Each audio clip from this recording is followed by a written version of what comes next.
Well, thousands of travelers booked on a Lynx Air flight are facing a sudden change of plans. The upstart no-frills carrier is grounding its planes after just 21 months, just ahead of the busy March break burst of vacation travel, of course.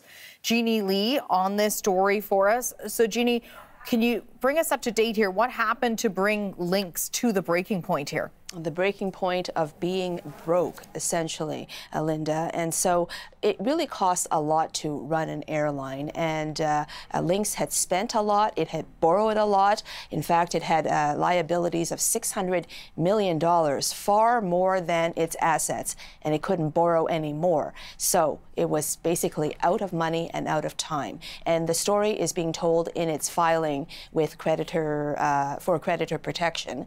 And here are some of the details in that filing, calling the challenges too significant to overcome, describing how the business was on the brink of not being able to fund day-to-day operations, meaning it just couldn't even pay the bills, and blamed specifically jet fuel prices, COVID, and the MAX 737 issues, the delay of those planes back in 2019, delayed the launch of Lynx, and all of that was disastrous, it says, for business. And it also talked about the suppliers. They were starting to put the pressure on Lynx, and that's what led to this filing, because it wanted to avoid a sudden shutdown, which is, of course, chaotic and haphazard, which we have also seen in the past with other airlines that have gone defunct.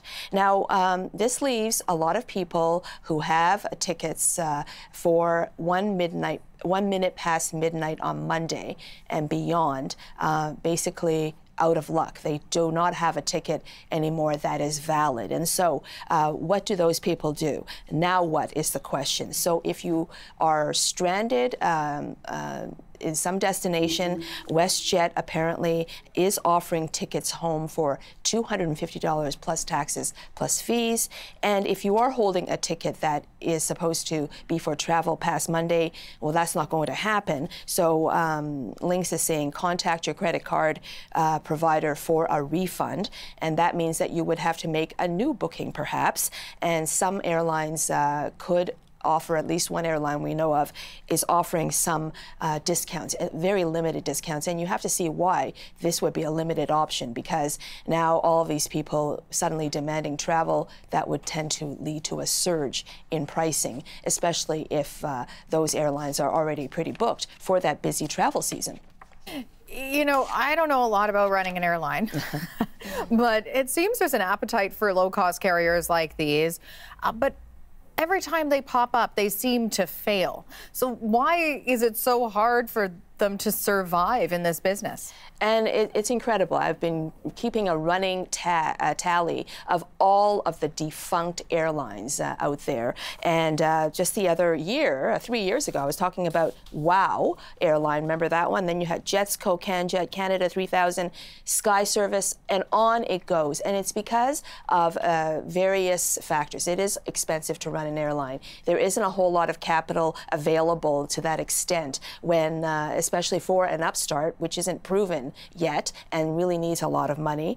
And the thing is, there is a lot of demand, because for an ultra low-cost carrier, think of the market that doesn't have the money to actually pay full fares or fuller fares. And you would think that there would be demand, but there are a lot of other charges that come into play, security charges, for example, and others,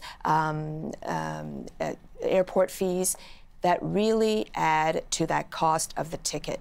And so there isn't the demand then that you would expect, because it no longer becomes a low cost option.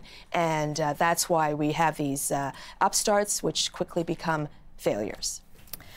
Well, thinking of all those folks who might be stranded here, hoping there's not too many who are going to have to reschedule those vacation plans. Thanks for this, Jeannie. Okay.